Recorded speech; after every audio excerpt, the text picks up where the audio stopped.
This is Tiny Pebbles Media Stories.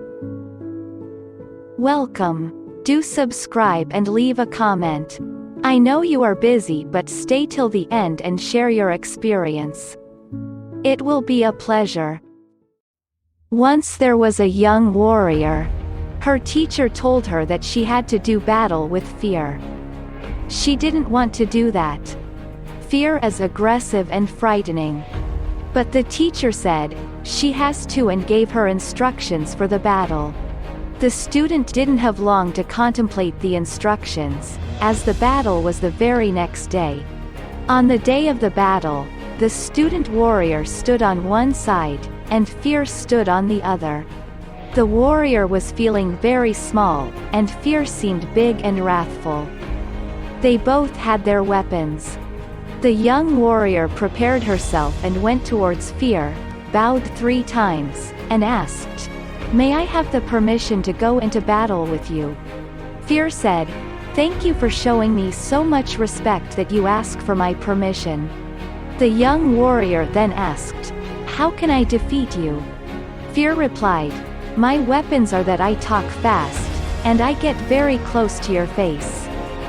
Then you get completely distressed, and do whatever I say. If you don't do what I tell you, I have no power. You can listen to me, and you can have respect for me. You can even be convinced by me. But if you don't do what I say, I have no power." In that way, the student warrior learned how to defeat fear. What would our lives be like if we stopped running away from fear?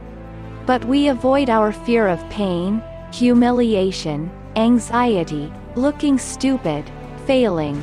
And we develop all kinds of ways to protect ourselves, from being overwhelmed, to avoiding difficult conversations, difficult projects, and any situations where we might flop on our faces.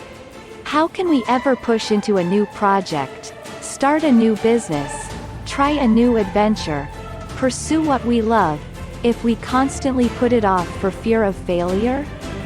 If we are busy running from uncertainty, you cannot learn a game without playing a few times and losing. But we avoid real learning and just read about it. The only answer is that we allow ourselves to become uncomfortable, and feel the fear. The answer is to stop running. Instead, move towards the fear. When you are feeling afraid of going to a social event, dress up like a queen and do it. When you notice yourself wanting to avoid a conversation, steel yourself up and initiate it. When you are procrastinating on the hard stuff, open your heart to it and move towards it. The fear you feel, the anxiety, it is your lighthouse. It is the place you should go to. It is where you will grow. It's where you'll learn, and love, and connect, and become free of all your old limitations. Of course, it's difficult. And yet it is the most beautiful place in the world. Imagine the thrill of achieving that exact thing you fear and walk towards it. Freedom is on the other side. This is Tiny Pebbles Media. Do subscribe and move forward, fearless.